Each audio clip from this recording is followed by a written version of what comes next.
அனைவருக்கும் வணக்கம். அருள்மிகு தண்டாயுதபாணி சுவாமி திருக்கோவில் பழனியிலிருந்து இளநிலை உதவியாளர் உட்பட மொத்தமா 39 விதமான பதவிகள் அனௌன்ஸ் பண்ணியிருக்காங்க. இதுல 296 காலி பணியிடங்கள் கொடுத்திருக்காங்க. சேலரிய பொறுத்தளவு ஸ்டார்ட்டிங்கே உங்களுக்கு 18,500ல இருந்து உங்களுக்கு சேலரி இருக்கும். எஜுகேஷனல் குவாலிஃபிகேஷனை பொறுத்தளவு நீங்க 8th பாஸ் பண்ணியிருந்தீங்கனாலே போதும். ஸோ இந்த ரெக்ரூட்மெண்ட்க்கு எப்படி அப்ளை பண்றது, யாரெல்லாம் இதற்கு எலிஜிபிள் அப்படின்ற எல்லா டீட்டெயில்ஸுமே A to Z வீடியோல டீட்டெயில்டாக பார்க்கலாம். வீடியோக்குள்ள போறதுக்கு முன்னாடி நீங்க நம்மளோட சேனலை சப்ஸ்கிரைப் பண்ணாம வீடியோ பார்த்துட்டு இருக்கீங்க அப்படின்னா இந்த வீடியோக்கு கீழே இருக்கக்கூடிய சப்ஸ்கிரைப் பட்டனை பிரஸ் பண்ணிக்கோங்க. வாங்க வீடியோக்குள்ள போலாம். ஸோ பழனியில் இருக்கக்கூடிய அருள்மிகு தண்டாயுதபாணி சுவாமி திருக்கோவிலில் இருந்து தான் இந்த ரெக்ரூட்மெண்ட் அனௌன்ஸ் பண்ணியிருக்காங்க. ஸோ இதற்கு 18 வயது பூர்த்தி அடைந்திருக்க வேண்டும், 45 வயதிற்கு உட்பட்டவராக இருக்க வேண்டும்ன்றத சொல்லியிருக்காங்க. ஸோ இதற்கு என்னென்ன போஸ்டிங் கொடுத்துருக்காங்க அப்படின்னு பார்த்தோம்னா, இளநிலை உதவியாளர் கொடுத்துருக்காங்க. இளநிலை உதவியாளருக்கு 7 காலி பணியிடங்கள். சம்பள விகிதம் பொறுத்தளவு 18,500 ரூபாயிலிருந்து 58,600 ரூபாய் வரைக்கும் சொல்லியிருக்காங்க. இதற்கு நீங்கள் 10th பாஸ் பண்ணியிருந்தீங்க அப்படின்னாலே எலிஜிபிள். ஸோ நீங்கள் 10th பாஸ் அப்படின்னா தாராளமாக நீங்கள் இதற்கு அப்ளை பண்ணலாம்.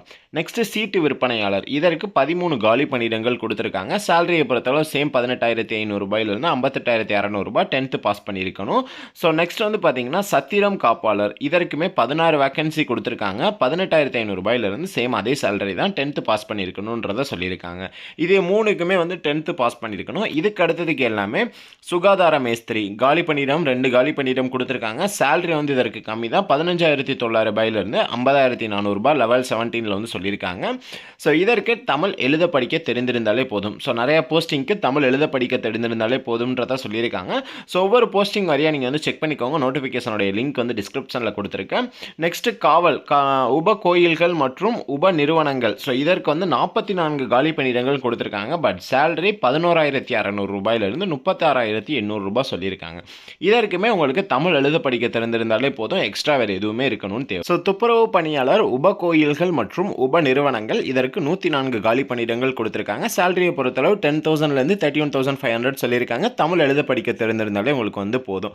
நெக்ஸ்ட் உதவி யானை மாவுத்தர். ஸோ இந்த போஸ்டிங்க்கு ஒரு வேகன்சி கொடுத்துருக்காங்க. இதற்கு 11,600 ரூபாயிலிருந்து 36,800 ரூபாய் வரைக்கும் சொல்லியிருக்காங்க. ஸோ நெக்ஸ்ட் பார்த்தீங்கன்னா உங்களுக்கு யானையை கண்ட்ரோல் பண்ண தெரிஞ்சிருக்கணும், எலிஃபண்ட் கண்ட்ரோல் பண்ண தெரிஞ்சிருக்கணும் அப்படின்றத சொல்லியிருக்காங்க. அதனுடைய டீட்டெயில்ஸ் கொடுத்துருக்காங்க, செக் பண்ணிக்கோங்க. அண்ட் தமிழ் எழுத படிக்க தெரிஞ்சிருக்கணும் அப்படின்றத சொல்லியிருக்காங்க. ஸோ நெக்ஸ்ட் பார்த்தோம் அப்படின்னா இதற்கு ஒட்டு மொத்தமாக 252 காலி பணியிடங்கள் கொடுத்துருக்காங்க. இதற்கப்புறமா தொழில்நுட்ப காலி பணியிடங்கள், ஸோ டெக்னிக்கல் ரிலேட்டடான போஸ்டிங்ஸ் எல்லாமே கொடுத்துருக்காங்க. ஸோ இந்த டெக்னிக்கல் ரிலேட்டடான போஸ்டிங்க்கு உதவி பொறியாளர் மின்னணுவியலுக்கு ஒரு காலி பணியிடங்கள். சேலரியை பொறுத்தளவு 36,700 ரூபாயிலிருந்து 1,16,000 ரூபாய் வரைக்கும் சொல்லியிருக்காங்க. இதற்கு நீங்கள் பேச்சுலர் டிகிரியில் எலக்ட்ரிக்கல் அண்ட் கம்யூனிகேஷன் இன்ஜினியரிங் முடிச்சிருக்கணும். நெக்ஸ்ட் உதவி பொறியாளர், இதற்கு 4 காலி பணியிடங்கள்.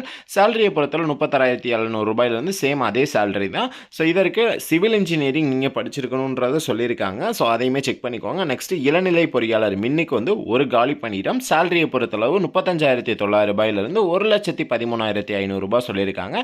டிப்ளமோ இன் எலக்ட்ரிக்கல் இன்ஜினியரிங் முடிச்சிருக்கீங்க அப்படின்னா நீங்கள் எலிஜிபிள். ஸோ அதுக்கப்புறமா மெக்கட்ரானிக்ஸ் போஸ்டிங், இளநிலை பொறியாளரில் மெக்கட்ரானிக்ஸ் கொடுத்துருக்காங்க. ஸோ இது எல்லாமே செக் பண்ணிக்கோங்க. ஸோ இயந்திரவியல் மெக்கானிக்கல் இன்ஜினியரிங்க்குமே போஸ்டிங் பார்த்தீங்கன்னா கொடுத்துருக்காங்க. மேற்பார்வையாளர் இயந்திரவியலுக்கு 3 காலி பணியிடங்கள்.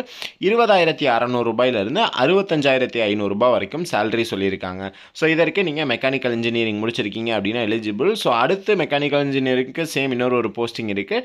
தொழில்நுட்ப உதவியாளர் இயந்திரவியலுக்கு ஒரு போஸ்டிங். சேலரி அதே சேம் தான்.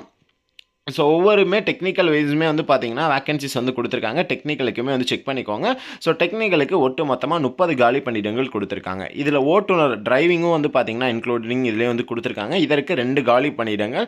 சேலரி 18,500 ரூபாயிலிருந்து 58,600 ரூபாய் சொல்லியிருக்காங்க. நீங்கள் இதுக்கு 8th பாஸ் பண்ணியிருந்தீங்க அப்படின்னாலே எலிஜிபிள். 8th பாஸ் பண்ணியிருக்கீங்க அப்படின்னா நீங்கள் தாராளமாக ட்ரை பண்ணலாம். நெக்ஸ்ட் இன்னொரு மெயினானது கேட்டிருக்காங்க, light vehicle or heavy vehicle driving licence உங்களுக்கு கண்டிப்பாக இருக்கணும்னு சொல்லியிருக்கு. ஸோ ஃபஸ்ட் எய்ட் கோர்ஸ் நீங்கள் முடிச்சிருக்கணும், ஃபஸ்ட் எய்ட் சர்டிஃபிகேட் வச்சிருக்கணும்னு சொல்லியிருக்காங்க. நெக்ஸ்ட் 1 இயர் டிரைவிங் எக்ஸ்பீரியன்ஸ் கேட்டிருக்காங்க. நெக்ஸ்ட் ஆசிரியர் காலி பணியிடங்கள் கொடுத்துருக்காங்க, அதை செக் பண்ணிக்கோங்க. ஸோ அதுக்கப்புறமா உள்துறை காலி பணியிடங்கள் கொடுத்துருக்காங்க, அதையுமே செக் பண்ணிக்கோங்க. அர்ச்சகர், அதுக்கப்புறமா பார்த்தீங்கன்னா அத்தியான பட்டர், அதுக்கப்புறமா பார்த்தீங்கன்னா நாதஸ்வரம், தவில், தாளம், மாலை கட்டி இந்த மாதிரி எக்கச்சக்கமான போஸ்டிங்ஸ் குடுத்துருக்காங்க. ஒட்டு மொத்தமா 296 காலி பணியிடங்கள் குடுத்துருக்காங்க. இதற்கு மினிமம் குவாலிஃபிகேஷன் 8th பாஸ் பண்ணியிருந்தீங்கனாலே போதும். 8th உங்கட்ட இல்ல, நீங்க 5th தான் படிச்சிருக்கீங்க, 4th தான் படிச்சிருக்கீங்க அப்படின்னாலுமே நீங்க பரவால்ல. நீங்க இதற்கு எலிஜிபிள். ஸோ உங்களுக்கு தமிழ் படிக்க, எழுத தெரிஞ்சிருக்கணும் அப்படின்றத வந்து கண்டிப்பா வந்து அவங்க கேட்டிருக்காங்க. இதற்கு அப்ளை பண்றதுக்கு நீங்க இதிலேயே வந்து அப்ளிகேஷன் ஃபார்ம் வந்து குடுத்துருக்காங்க. அந்த அப்ளிகேஷன் ஃபார்மை நீங்க ஃபுல் அண்ட் ஃபுல் ஃபில் பண்ணி ஒரு கொரியர் கவர்ல போட்டு இதில சொல்லியிருக்கக்கூடிய அட்ரஸ்க்கு நீங்க அனுப்பிச்சு வைக்கணும். ஸோ இணை ஆணையர், செயல் அளவர், அருள்மிகு தண்டாயுதபாணி சுவாமி திருக்கோவில், பழனி, திண்டுக்கல் மாவட்டம். இந்த அட்ரஸ்க்கு நீங்கள் வந்து அனுப்பிச்சு வைக்கிற மாதிரி இருக்கும். லாஸ்ட் டேட் அவங்கக்கிட்ட வந்து கையில் போய் சேர்றது 8/1/2025க்குள்ளே அவங்களுக்கு கையில் போடுறது மாதிரி நீங்கள் இதை பூர்த்தி பண்ணி அனுப்பிச்சு விடுறது மாதிரி இருக்குன்றதை வந்து சொல்லியிருக்காங்க. ஸோ இதற்கு நிபந்தனைகள் ஒரு சிலது வந்து சொல்லியிருக்காங்க. நிபந்தனைகளுமே வந்து செக் பண்ணிக்கோங்க. உங்களுக்கு வயது வரம்பு பற்றின நிபந்தனைகள், அதுக்கப்புறமா அப்ளை பண்ணுறதுல வந்து பார்த்தீங்கன்னா கண்டிப்பாக இதில் நீங்கள் எதுவும் ஒரிஜினல் அட்டாச் பண்ணிடக்கூடாது. எல்லாமே அட்டஸ்டட் ஜெராக்ஸ் காப்பி மட்டும்தான் நீங்கள் அட்டன் பண்ணுற உள்ளே வந்து வச்சு அமுச்சு விட்றது மாதிரி இருக்கும். அந்த அப்ளிகேஷன் ஃபார்மோட என்னென்ன அமுச்சு விடணும் அப்படின்றத வந்து சொல்லியிருக்காங்க. கல்வி தகுதிக்கான சான்றிதழ், ஸோ நீங்கள் என்ன படிச்சிருக்கீங்களோ அதற்குண்டான சான்றிதழ், ஆதார் கேட்டிருக்காங்க, வாக்காளர் அடையாள அட்டை, குடும்ப அட்டை. ஸோ இதுக்கப்புறமா வந்து பார்த்தீங்கன்னா இன்னும் ஒரு சில டீட்டெயில்ஸ் எல்லாமே அங்கே நீங்கள் என்னென்னலாம் அப்ளிகேஷனில் பூர்த்தி பண்ணுறீங்களோ அதனுடைய டீட்டெயில்ஸ் எல்லாம் கேட்டிருக்காங்க. நெக்ஸ்ட்டு ட்ரான்ஸ்ஃபர் சர்டிஃபிகேட், டிசி வந்து கேட்டிருக்காங்க. டிசியுமே நீங்கள் வந்து ஜெராக்ஸ் வந்து இதில் அப்டேட் பண்ணுற மாதிரி இருக்கும். ஸோ இப்போ வந்து அப்ளிகேஷன் வந்து பார்க்கலாம். ஸோ இதிலே வந்து பார்த்தீங்கன்னா எண்டில் அப்ளிகேஷன் கொடுத்துருக்காங்க. இந்த அப்ளிகேஷனை நீங்கள் பூர்த்தி பண்ணி அனுப்பிச்சு விடணும். இதில் உங்களுடைய புகைப்படம் ஒட்டணும். கார்னரில் புகைப்படம் ஒட்டிட்டு பதவியின் பெயர், நீங்கள் எந்த போஸ்டிங்க்கு அப்ளை பண்ணுறீங்களோ அதனுடைய விவரங்கள் எல்லாமே இதில் ஃபில் பண்ணிடுங்க. ஃபில் பண்ணிவிட்டு கீழே உங்களுடைய பேசிக் டீட்டெயில்ஸ் எல்லாமே கேட்டிருப்பாங்க. அந்த பேசிக் டீட்டெயில்ஸ் எல்லாமே கொடுத்துருங்க. உங்களுடைய கல்வி தகுதி என்ன, ஸோ உங்கள் மேலே ஏதாச்சும் கேஸ் இருக்கா, இதுக்கு முன்னாடி ஏதாச்சும் நிலுவையில் கேஸ் இருக்கா அப்படின்ற டீட்டெயில்ஸ் அந்த மாதிரி கேட்டிருப்பாங்க.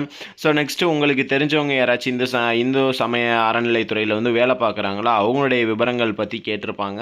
அது எல்லாமே பூர்த்தி பண்ணதுக்கப்புறமா கீழே உங்களுடைய சிக்னேச்சர் போட்டுட்டு இதை வந்து மடித்து ஃபோல்ட் பண்ணி இது கூட நீங்கள் என்னென்ன டீட்டெயிலாம் ஃபில் பண்ணியிருக்கீங்களோ அதற்கான சான்றிதழ் எல்லாத்தையும் அட்டாச் பண்ணி, அவங்க ஆதார் கார்டு இந்த மாதிரி டீட்டெயிலாம் கேட்டிருந்தாங்க இல்லையா, அதையும் அட்டாச் பண்ணி நீங்கள் ஒரு கொரியர் கவரில் போட்டு இதில் கொடுத்துருக்கக்கூடிய அட்ரஸ்க்கு நீங்கள் வந்து அனுப்பிச்சு வைக்கிற மாதிரி இருக்கும். ஸோ நோட்டிஃபிகேஷன் டவுன்லோட் பண்ணுறதுக்கான லிங்க் டிஸ்கிரிப்ஷனில் இருக்குது. அப்ளிகேஷன் டவுன்லோட் பண்ணுறதுக்கானதும் இருக்குது. கண்டிப்பாக இது ஒரு அருமையான ஆப்பர்ச்சுனிட்டியாக இருக்கும். எல்லாருமே ட்ரை பண்ணி பாருங்கள். இந்த வீடியோ உங்கள் ஃப்ரெண்ட்ஸ்க்கும் ஷேர் பண்ணிக்கோங்க. அவங்களுக்கு யூஸ்ஃபுல்லாக இருக்கும். தேங்க்யூ ஃபார் வாட்சிங் திஸ் வீடியோ. பை.